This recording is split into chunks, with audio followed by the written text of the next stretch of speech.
Topic number 58 में हम पढ़ रहे हैं कि टंगस्टन इनर्ट गैस वेल्डिंग में कौन से इक्विपमेंट्स और एक्सेसरीज का हम यूज करते हैं।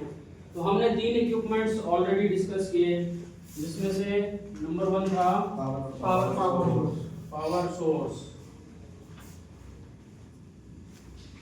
नंबर 2 वेल्डिंग टॉर्च के बारे में हमने पढ़ा,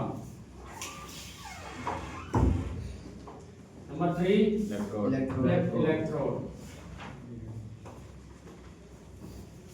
number 4 shielding gases supply,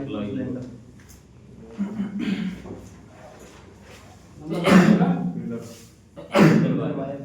pillar wire and pillar wire या पिलर रॉड की बात। तो हमने इनमें से 3 पावर सोर्स जो हैं वो ऑलरेडी पढ़े कि हम कौन से पावर सोर्स का इस्तेमाल करते हैं। सो थोड़ा सा क्विक रिवीजन कर लेते हैं। पावर सोर्स कौन सा होता है? कांस्टेंट करंट, एसी या DC, both AC and DC हम यूज कर सकते हैं। क्लियर है? तो अगर हम डीसी यूज करते हैं तो हमारे पास 2 ऑप्शन बनती है इसमें। कौन कौन सी? डीसी अगर हमने यूज किया तो हमारे पास 2 ऑप्शन है कि हम इसमें पोलैरिटी कौन सी इस्तेमाल करें। तो हमारे पास ऑप्शन है यहाँ पे तो स्ट्रेट पोलैरिटी की और एक है रिवर्स पोलैरिटी की। तो इसे क्या बोला गया? डीसी ई एन, और ये क्या होता है? DC E P.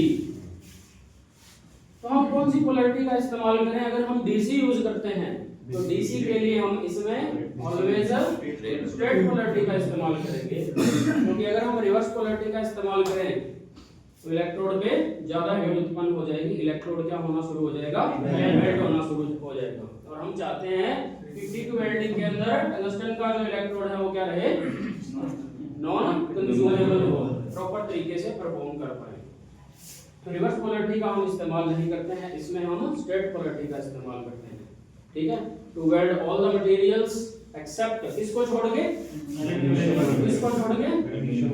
एल्युमिनियम और मैग्नीशियम जो होती हैं उसके लिए हम क्या यूज करते हैं? एसी का यूज करते हैं। तो एल्युमिनियम या मैग्नीशियम या इनके एलॉयज का हम इस्तेमाल जो करेंगे वो एसी वेल्डिंग के साथ करते हैं। क्लियर? क्योंकि इनमें क्या बनता है? ऑक्साइड बनता है। तो ऑक्साइड का बनना और उसको क्लीन करने की जो प्रॉपर्टी होती है वो एसी करंट के पास होती है। तो एक जो हाफ साइकिल होता है उसमें ऑक्साइड लेयर बन जाती है, दूसरा जो नेगेटिव हाफ साइकिल आता है उसमें ऑक्साइड लेयर रिमूव हो जाती है। इस प्रक्रिया को क्या बोलते हैं? कैथोडिक क्लीनिंग बोलते हैं। इस प्रोसेस को हम बोलते हैं कैथोडिक क्लीनिंग बोला जाता है। तो ऑक्साइड लेयर का बनना और रिमूव होना ये कैथोडिक क्लीनिंग कहलाता है। ठीक है? तो ये हमने पढ़ा इसमें constant current power source AC और डीसी दोनों, और डीसी है तो उसमें स्ट्रेट पोलैरिटी या फिर एसी करंट हम यूज करते हैं एल्युमिनियम और मैग्नीशियम और उसके एलॉयज के लिए। वेल्डिंग टॉर्च की बात करें तो वेल्डिंग टॉर्च बेसिकली हम यूज कर सकते हैं या तो टिक वेल्डिंग में ऑटोमेटिक हो सकती है और या फिर मैनुअल हो सकती है। तो टिक वेल्डिंग प्रोसेस को हम ऑटोमेटिक प्रोसेस भी बना सकते हैं। ठीक है? जैसे कि मिग वेल्डिंग को क्या बना सकते हैं? ऑटोमेटिक भी बना सकते हैं, या वो क्या रहता है? सेमी ऑटोमेटिक रहता है। जैसे एसएमएडब्ल्यू प्रोसेस की बात करें तो हमेशा क्या रहता है? मैनुअल रहता है, वो हमेशा मैनुअल रहता है।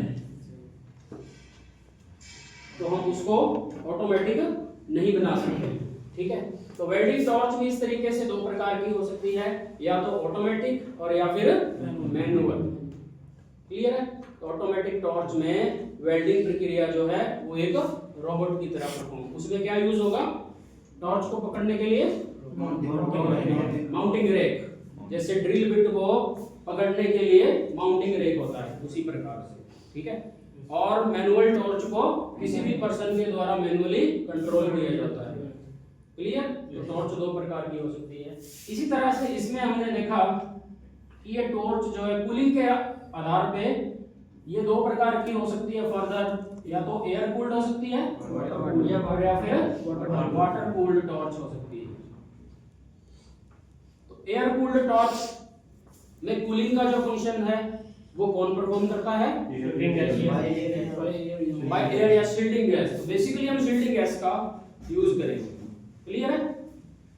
और वाटर कूल्ड में हम स्पेशल कूलेंट या फिर वाटर का इस्तेमाल करते हैं। तो ये एयर कूल्ड टॉर्च जो है ये 200 एम्पीयर तक के करंट के लिए सूटेबल है। अगर 200 एम्पीयर से ज्यादा करंट पे हम वेल्डिंग करते हैं तो हमें वाटर कूल्ड टॉर्च की जरूरत पड़ती है। Greater than 200 ampere. और टिक वेल्डिंग में हम 800 एम्पीयर करंट तक, ठीक है, इलेक्ट्रोड का यूज कर सकते हैं। मतलब इलेक्ट्रोड जो हैं वो 800 एम्पीयर तक की कैपेसिटी के साथ अवेलेबल होते हैं। क्लियर है? तो ये हमने पढ़ा कि टॉर्च दो प्रकार की है, एयर कूल्ड और वाटर कूल्ड। तो अभी जो हम टॉर्च यूज कर रहे हैं वो कौन सी है? That is water cooled. आपने देखा होगा उसके साथ कूलिंग सिस्टम लगा हुआ है, ठीक है, तो that is water cooled torch. Electrode के बारे में हमने पढ़ा कि इलेक्ट्रोड इसमें किसका बना होता है? डब्ल्यू को क्या बोलते हैं? टंगस्टन बोलते हैं। तो टिक वेल्डिंग में इलेक्ट्रोड जो होता है वो या तो टंगस्टन का होगा और या क्या होगा? या टंगस्टन के क्या होंगे? एलॉयज होंगे। या तो प्योर टंगस्टन का होगा या टंगस्टन के एलॉयज होंगे। मतलब टंगस्टन के अंदर हम कुछ और एलिमेंट ऐड कर देते हैं उसकी कैपेसिटी को बढ़ाने के लिए, करंट कैपेसिटी बढ़ाने के लिए, आर्क को इजीली इग्नाइट करने के लिए। क्लियर? ठीक है ना? सो टंगस्टन के एलॉयज में हम कौन से एलिमेंट ऐड करते हैं? हमने देखा ये जो प्योर टंगस्टन होता है, ठीक है, और टंगस्टन के एलॉयज में इसका मतलब कोई और एलिमेंट ऐड करते हैं। तो कौन कौन से एलिमेंट ऐड करते हैं?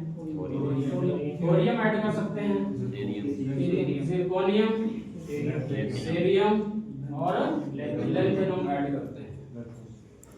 क्लियर? तो ये इनका कुछ फंक्शन रहता है, ठीक है।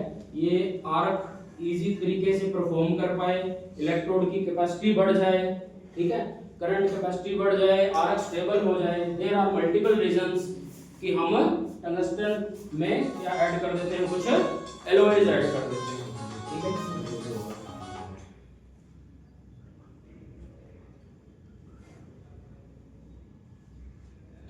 हम टंगस्टन के साथ कुछ अलॉइंग एलिमेंट ऐड करके और क्या बना लेते हैं?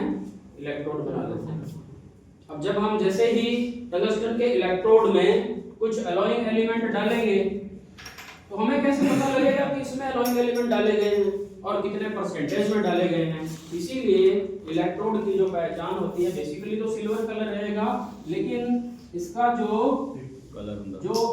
इसका जो एंड होता है उस पे एक स्पेसिफिक पेंट कर दिया जाता है, 1 सेंटीमीटर भाग या 10 mm भाग, ठीक है। उस कलर से हम पहचान सकते हैं कि इसके अंदर प्योर टंगस्टन है और या फिर इसमें से कौन सा एलिमेंट मिलाया गया है और कितने परसेंटेज में मिलाया गया है। तो ये हम पहचान कर सकते हैं इलेक्ट्रोड को देख के, ठीक है। तो जब इलेक्ट्रोड वाला हम टॉपिक पढ़ेंगे तो हम डिटेल में डिस्कस करेंगे कि भाई इसको क्यों डाला गया, इसने क्या फंक्शन परफॉर्म करने हैं, जिरकोनियम ने क्या करने हैं, सेरियम ने क्या करने हैं, लैंथेनम ने क्या करने हैं, और हम कितने परसेंटेज इसमें ऐड करते हैं और कौन सी कंडीशन में यूज कर सकते हैं। एसी में यूज कर सकते हैं, डीसी में यूज कर सकते हैं, या एसी डीसी दोनों में यूज कर सकते हैं इस तरह के इलेक्ट्रोड को। क्योंकि हमने देखा यहाँ पे कि हमें एसी पे भी और डीसी पे दोनों पे वर्क करना होगा। तो कौन सा इलेक्ट्रोड एसी और डीसी दोनों पे परफॉर्म कर पाएगा, ये हम इसमें डिटेल में आगे देखेंगे। क्लियर है? समझ आ गई बात? ठीक है। सो ये हमने ऑलरेडी डिस्कस कर रखा। उसके बाद हम बात करते हैं शील्डिंग गैसेस की, कि हम टिक वेल्डिंग के लिए शील्डिंग गैसेस कौन से इस्तेमाल करते हैं। तो हमें पता है कि हम वेल्ड को प्रोटेक्ट करने के लिए दो मुख्य गैसेस का इस्तेमाल करते हैं। हम कौन सी? हीलियम और आर्गन का इस्तेमाल करते हैं। तो इसमें तो हमें कुछ ज़्यादा बताने की जरूरत नहीं है, हमने ऑलरेडी इनके बारे में बहुत बार पढ़ रखा है। In case of CO2 MIG welding के अंदर भी तो हीलियम या argon as a shielding gas का इस्तेमाल करते हैं। ठीक है, अब हमने इनकी प्रॉपर्टी भी पढ़ी है लास्ट, ठीक है, CO2 में। तो हीलियम का इस्तेमाल बेसिकली किस पर्पस के लिए किया जाता है? हीलियम का इस्तेमाल बेसिकली मोर पेनिट्रेशन के लिए किया जाता है। और आर्गन का इस्तेमाल बेसिकली किस पर्पस के लिए किया जाता है?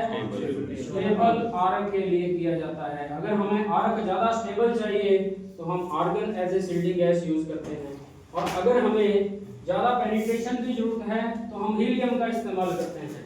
लेकिन हमने इनके डिसएडवांटेज और एडवांटेज भी पढ़े हुए हैं। क्लियर है कि हीलियम जो होती है आर्गन से 10 गुना क्या होती है? लाइट होती है, हल्की होती है। तो हमेशा इसकी सप्लाई क्या देनी पड़ेगी? ज्यादा देनी पड़ेगी, क्योंकि ये हवा से हल्की होने के कारण ये वातावरण में स्टेबल नहीं रह पाती है। ठीक है, ये क्या हो जाती है? क्या होती है? हाँ जी, उड़ जाती है। मतलब हवा से ये क्या होती है? हमेशा ऊपर उठती है। इसीलिए आपने देखा होगा कई बार जो बैलून आप उड़ते देखते हैं तो हवा से ये हीलियम गैस हल्की होने के कारण उसी में ये गैस भर दी जाती है, ताकि हवा से क्या हो, आपने देखा होगा गुब्बारे हमेशा ऊपर की ओर उठते रहते हैं। ठीक है ना, तो वो हीलियम गैस होती है। तो आर्गन गैस का इस्तेमाल हम स्टेबल आर्क और हीलियम का मोर पेनिट्रेशन। लेकिन हमें इसका डिसएडवांटेज ये मिलता है, इसकी सप्लाई हमें क्या देनी पड़ती है? ज्यादा देनी पड़ती है। और सप्लाई ज्यादा होने के साथ साथ ये इसके कंपैरिजन में कॉस्टली भी है, तो हम मोर प्रेफर करते हैं आर्गन को। लेकिन डिपेंड करता है कंडीशन टू कंडीशन, कहीं पे ये ज्यादा फंक्शन परफॉर्म कर पाती है तो फिर वहां पे कॉस्ट मैटर नहीं है। क्लियर है? तो ये हम शील्डिंग गैसेस इस्तेमाल करते हैं। यूज क्यों करते हैं? टू प्रोटेक्ट फ्रॉम, हाँ जी, किससे प्रोटेक्ट करने के लिए? ऑक्सीजन,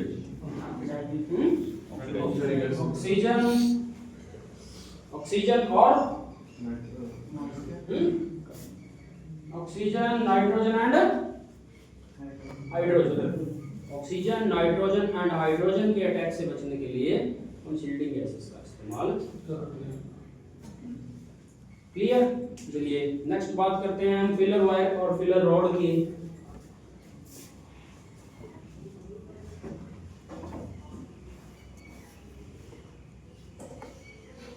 फिलर वायर या फिलर रॉड,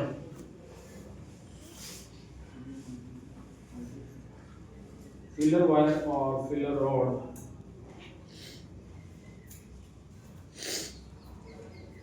ठीक है। तो फिलर वायर भी डिपेंड करेगा हम कौन से मटेरियल की वेल्डिंग कर रहे हैं, उसके अकॉर्डिंगली उसकी प्रॉपर्टी जो है वो डिजाइन की जाती है। ठीक है, तो ये बेसिकली आते कौन सी फॉर्म में है? ये रॉड की फॉर्म में ही आते हैं। ऑलरेडी हमने यहाँ पे लिख रखा है कौन सी फॉर्म में अवेलेबल है, ये रॉड की फॉर्म में अवेलेबल है। जैसे हमने देखा लास्ट CO2 में, ठीक है, ये रॉड की फॉर्म में है। और कौन सी फॉर्म में हो सकती है? ये कॉइल की फॉर्म में भी आ सकती है। क्लियर? कौन सी फॉर्म में आ सकती है? कॉइल की फॉर्म में भी आ सकती है। सो डिपेंड करेगा कि प्रोसेस कौन सा है, whether the torch is automatic, automatic है या मैनुअल है। अब हमें पता है ऑटोमेटिक टॉर्च है।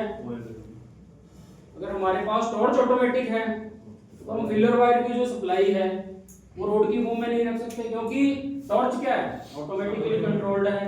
तो फिलर वायर हमें क्या चाहिए? कंटिन्यूअस चाहिए। तो इसके लिए हम क्या यूज करते हैं? ऑटोमेटिक टॉर्च के लिए जो फिलर वायर होती है वो कॉइल की फॉर्म में होगी, and for the manual process किस फॉर्म में होगी? रॉड की फॉर्म में होगी। ये अलग अलग डायमीटर्स और लेंथ्स में अवेलेबल हैं, हम इसके बारे में डिटेल में पढ़ेंगे। सो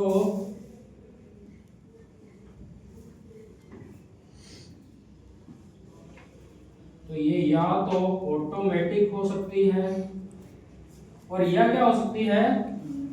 ये या क्या हो सकती है? मैनुअल हो सकती है। ऑटोमेटिक होगी तो कौन सी फॉर्म में होगी?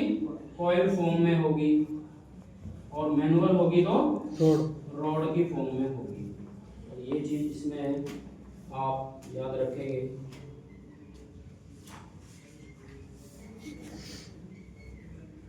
ठीक है। तो ये हमने कुछ इक्विपमेंट्स और एक्सेसरीज के बारे में पढ़ा। तो आप इसमें देख सकते हैं, साथ में आप इसमें सिलेंडर के बारे में पढ़ना हो तो सारी चीज़ें, सारा प्रोसेस वही है जो हमने ऑलरेडी पढ़ा हुआ है। ठीक है, रेगुलेटर है, फ्लोमीटर है, ठीक है, सिलेंडर की पहचान क्या है, ठीक है ना, ठीक है। चलिए, इसके लिए हीलियम के लिए कौन सा कलर रहेगा सिलेंडर का? हाँ जी, ब्लू। तो आर्गन के लिए? हाँ जी, आर्गन के लिए कौन सा सिलेंडर होता है, कौन से कलर का है? पीकॉक ब्लू या ब्लू बोलते हैं ना, है तो ब्लू ही ना।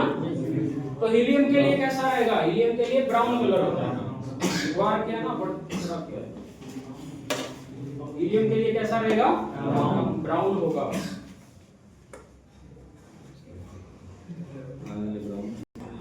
नेक्स्ट इसमें कुछ और ऐड करते हैं। तो ये इक्विपमेंट एंड एक्सेसरीज के बारे में, ठीक है। अब हम देखते हैं कि टिग वेल्डिंग के हमें क्या एडवांटेज मिलते हैं as compare to manual metal arc welding और गैस वेल्डिंग। ठीक है, गैस वेल्डिंग के रिस्पेक्ट में और मैनुअल मेटल आर्क वेल्डिंग के रिस्पेक्ट में हमें टिग वेल्डिंग के क्या बेनिफिट हैं वो हम यहाँ पे देखते हैं। Clear?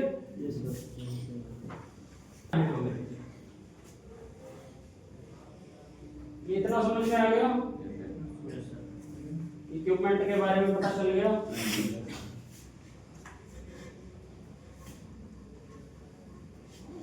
So topic of 59 add करेंगे।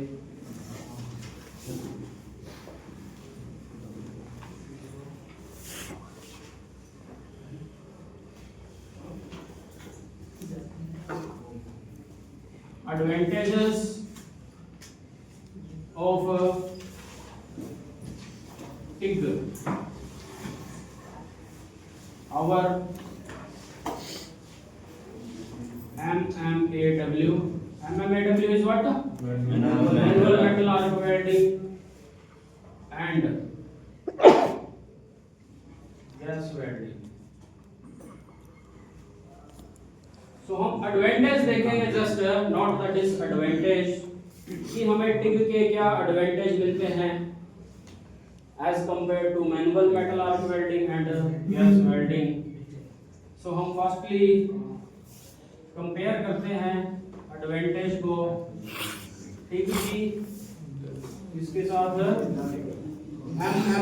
MMAW के साथ। तो मैनुअल मेटल आर्क वेल्डिंग के कंपैरिजन में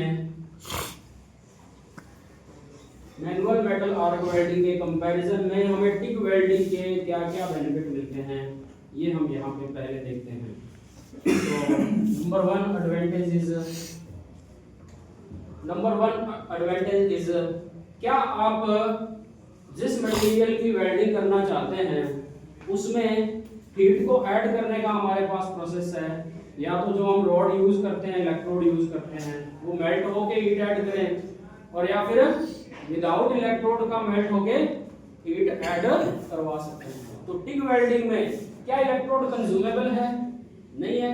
तो अगर हमने मेटल में हीट ऐड करनी हो, ठीक है, तो क्या हम without melting the electrode heat add करवा सकते हैं? हाँ जी। क्या हम बेस मेटल को हीट कर सकते हैं विदाउट मेल्टिंग इलेक्ट्रोड? कर सकते हैं। इलेक्ट्रोड कैसा है? नॉन कंज्यूमेबल है। क्या इसमें ऐड कर सकते हैं? नहीं कर सकते। क्यों नहीं कर सकते हैं? क्योंकि इसमें हीट तब ऐड करेंगे जब ये मेल्ट होगा। क्लियर है ना? तो इसका हमें पहला एडवांटेज मिलता है, बेस मेटल पे हम हीट ऐड कर सकते हैं विदाउट मेटल को डिपॉजिट किए। समझ आ गई बात? Yes sir. सर एक कार्बन इलेक्ट्रोड है वो भी नॉन कंज्यूमेबल है, हाँ, तो वो यूज नहीं कर सकते इसमें टिग वेल्डिंग में? नहीं, वो नहीं कर सकते। सर वो भी तो नॉन कंज्यूमेबल है, आप तो उससे नहीं बन सकते। नॉन कंज्यूमेबल है लेकिन प्रॉपर्टियां अलग अलग है। ठीक है, उसको बेसिकली पुराने टाइम में यूज किया जाता था। ठीक है, उसके साथ हमें फिलर वायर की भी ऐड करनी पड़ेगी, उसकी प्रॉपर्टी अलग है, उसका मेल्टिंग पॉइंट टेंपरेचर कम है। ठीक है, So there are multiple reasons. So पहला हमें एडवांटेज मिलता है कि हम हीट को ऐड कर सकते हैं. Heat is added without deposit. Deposit क्या होता है? जमा करना.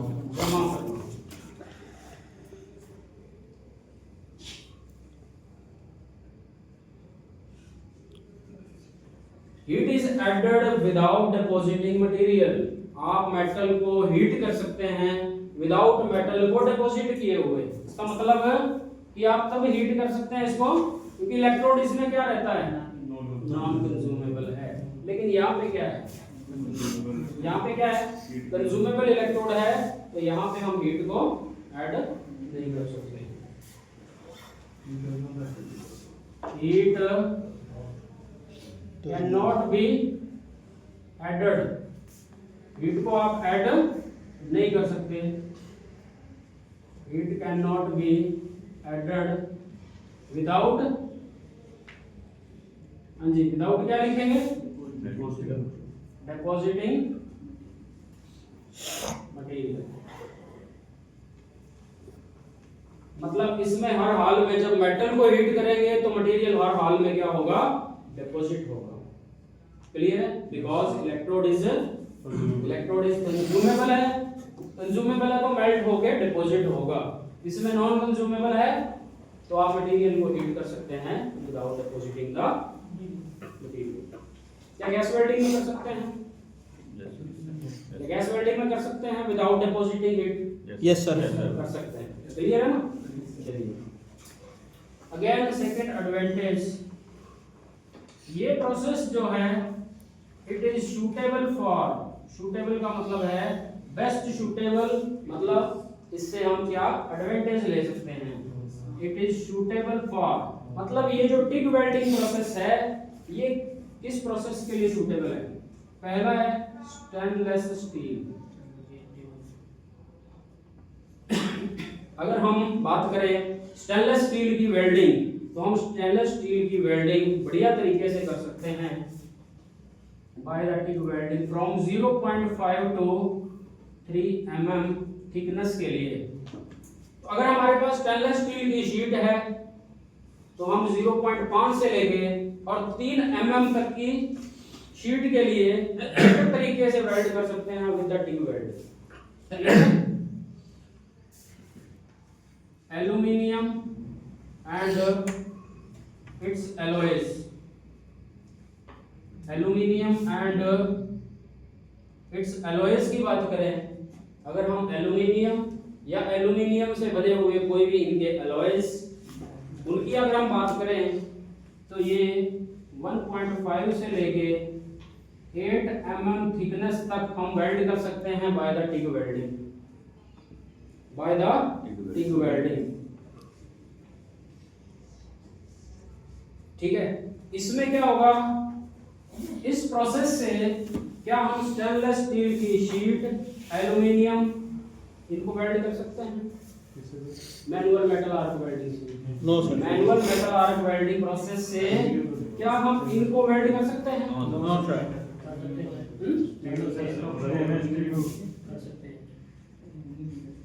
It is difficult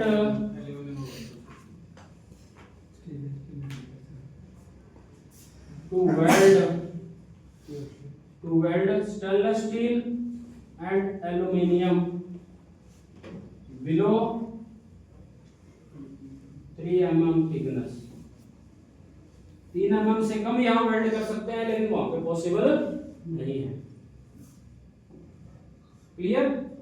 okay. Again point number 3 copper. Point number 3 is copper, aluminium, bronze,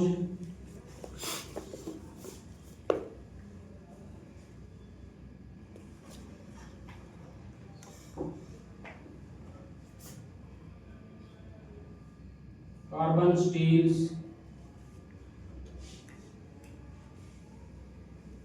alloy steel,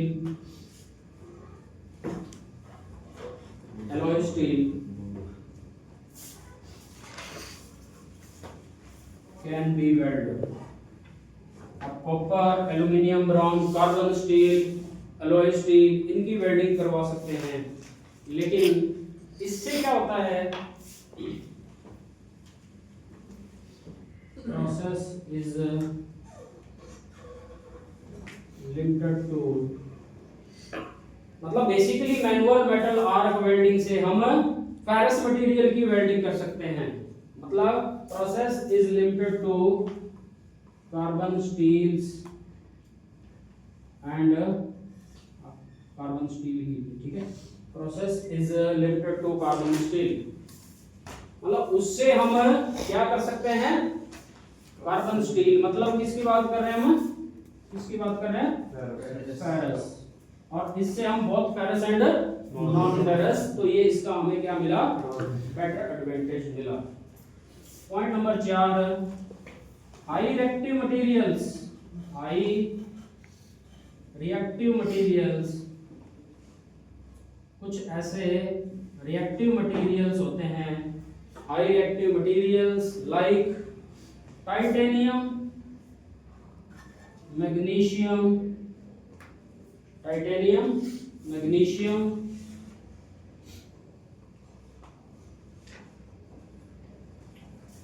titanium, magnesium can be easily welded.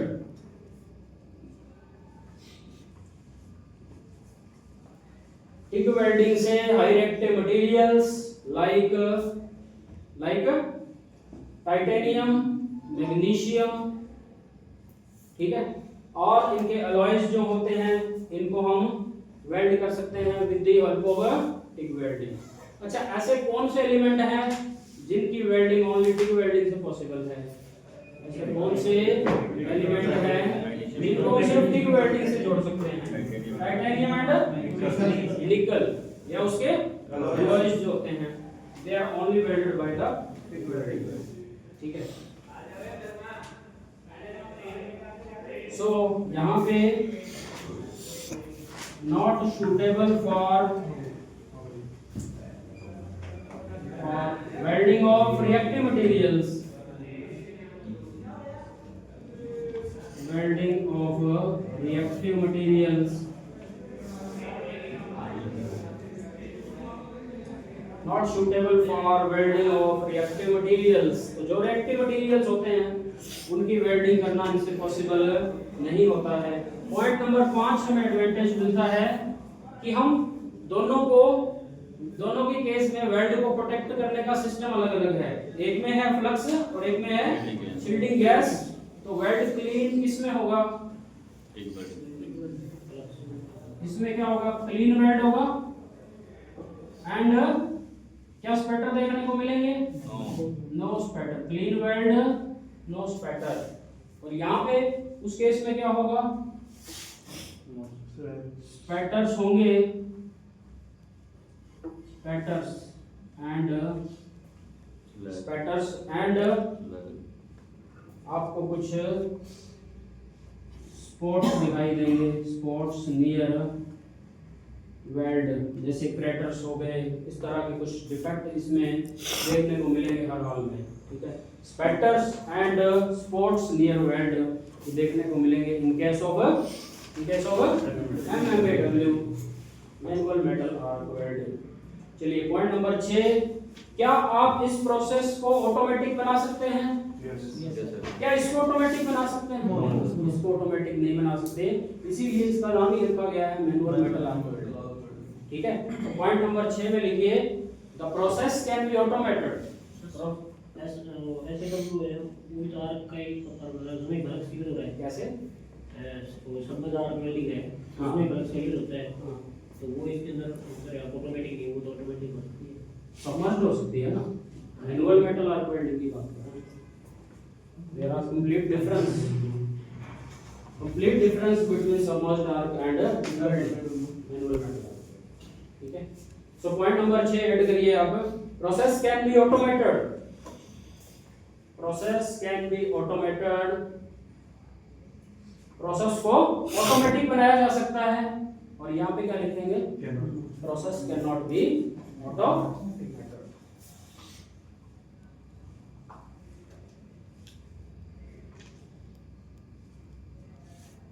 ठीक है, पॉइंट नंबर 6 हो गया।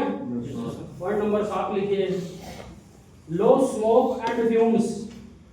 लो smoke and fume, low smoke and fume, TIG welding में कम smoke और fume देखने को मिलता है, लेकिन मैनुअल मेटल आर्क वेल्डिंग में फ्यूम और स्मोक क्या होता है, ज्यादा देखने को मिलेगा। ठीक है, सो लो स्मोक एंड फ्यूम्स, और यहाँ पे क्या होगा आगे, high smoke and fumes. Clear है? तो ये हमें कुछ इसके एडवांटेज मिलते हैं, ठीक है, इसके रिस्पेक्ट में manual metal arc welding process में। अब अगर हम डिसएडवांटेज की बात करें तो वो भी कर सकते हैं, लेकिन हम जब एडवांटेज की बात करें, अगर डिसएडवांटेज की बात करनी हो तो क्या क्या हो सकते हैं, बता सकते हैं? इनिशियल कॉस्ट ज्यादा है, स्किल की जरूरत ज्यादा होगी, ठीक है, और वेल्डिंग का कॉस्ट ज्यादा होता है, स्लो प्रोसेस है, ठीक है। इसके कंपैरिजन में वो प्रोसेस क्या है, स्लो है, और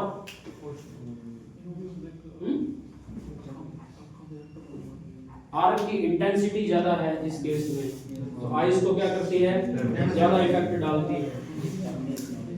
क्लियर है ना? Yes sir. तो आप डिसएडवांटेज भी अगर ऐड करना चाहो तो कर सकते हैं, ठीक है। तो अभी हम टिक वेल्डिंग पढ़ रहे हैं, तो उसके एडवांटेज भी हम देखते हैं, ठीक है। नाउ कंपेयर टिक वेल्डिंग को इसके साथ, गैस वेल्डिंग के साथ, क्योंकि हमने देखा कि गैस वेल्डिंग से भी हम बहुत सारे तरह की मटेरियल को वेल्ड कर सकते हैं ना। गैस वेल्डिंग से हम बहुत सारे तरह की मेटल को वेल्ड कर सकते हैं, टिक वेल्डिंग से भी कर सकते हैं। तो अब हम इनको कंपेयर करते हैं कि अगर हम गैस वेल्डिंग को यूज करें तो हमें क्या एडवांटेज और डिसएडवांटेज मिले।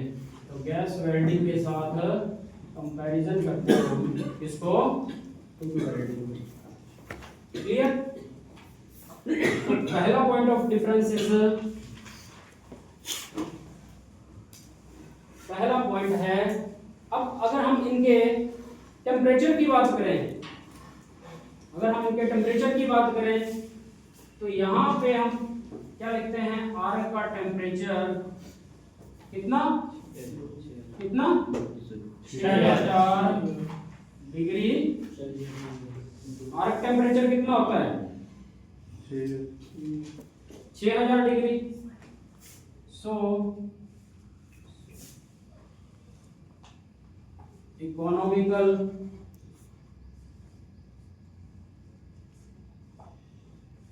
एंड वेल्डिंग आसानी से किस में कर सकते हो, जिसमें बेस मेटल जल्दी क्या हो जाती है, हीट हो जाती है। तो 6000 डिग्री से and high weld speed. Welding की स्पीड क्या होती है इसमें, ज्यादा होती है, लेकिन किससे ज्यादा होती है, कंपेयर किसके साथ कर रहे हैं हम, गैस वेल्डिंग में। तो यहाँ क्या लिखेंगे हम, यहाँ आर्क नहीं लिखेंगे, यहाँ क्या लिखेंगे, फ्लेम लिखेंगे। आर्क नहीं है ना, वो क्या है, फ्लेम है। तो फ्लेम टेम्परेचर क्या है, कितना,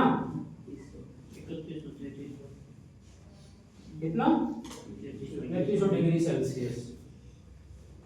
तो arc temperature, sorry flame temperature 3300 degree है। सो मेटल क्या होगा, स्लो हीट होगी, और वेल्डिंग टाइम क्या लगेगा, ज्यादा।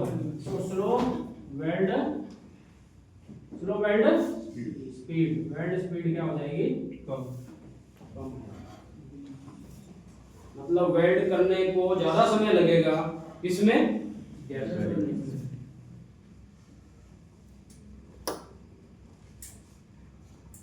यहां पे हम देखते हैं शील्डिंग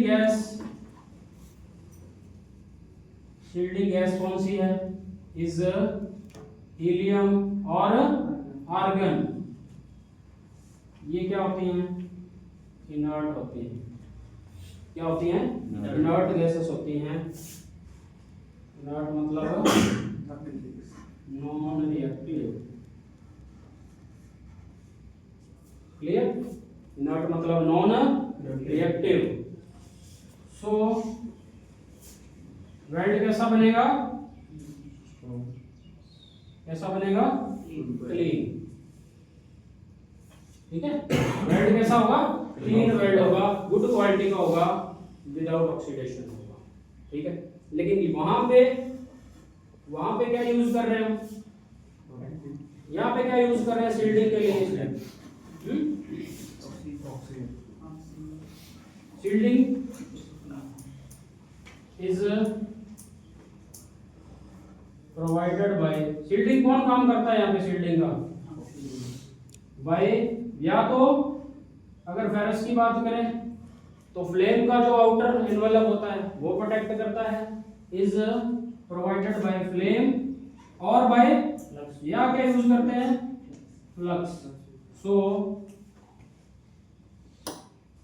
चांस ऑफ ऑक्सीडेशन क्या होंगे, are more, chance of oxidation क्या रहेंगे, ज्यादा रहेंगे, एंड पोरस वेल्ड, मतलब पोरोसिटी आने के चांस क्या होंगे, ज्यादा होंगे, लेकिन इसमें वेल्ड क्या होगा, क्लीन होगा, वेल्ड की क्वालिटी होगी।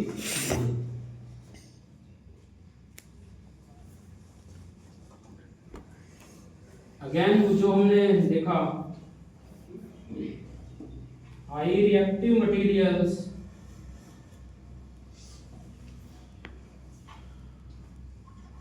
हाई रिएक्टिव मटेरियल्स लाइक हमने लिखा, कौन कौन से लिखे, कौन कौन से लिखे, titanium, magnesium. High reactive materials like titanium, magnesium can be easily welded, आप आसानी से रिएक्टिव मटेरियल की वेल्डिंग कर सकते हैं, बायोलॉजिक welding, but it is very difficult to weld high reactive materials with the gas welding. Gas welding से reactive material को वेल्ड करना बहुत ही डिफिकल्ट होता है। तो यहाँ पे हम ऐड करेंगे high reactive materials are very difficult to weld.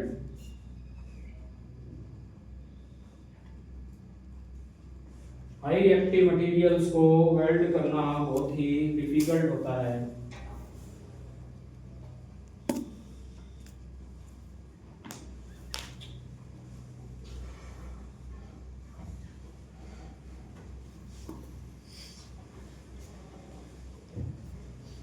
तो आप इन्हीं एडवांटेज को फॉलो करेंगे, एक बार पढ़ के देख लीजिए दोबारा से, ठीक है।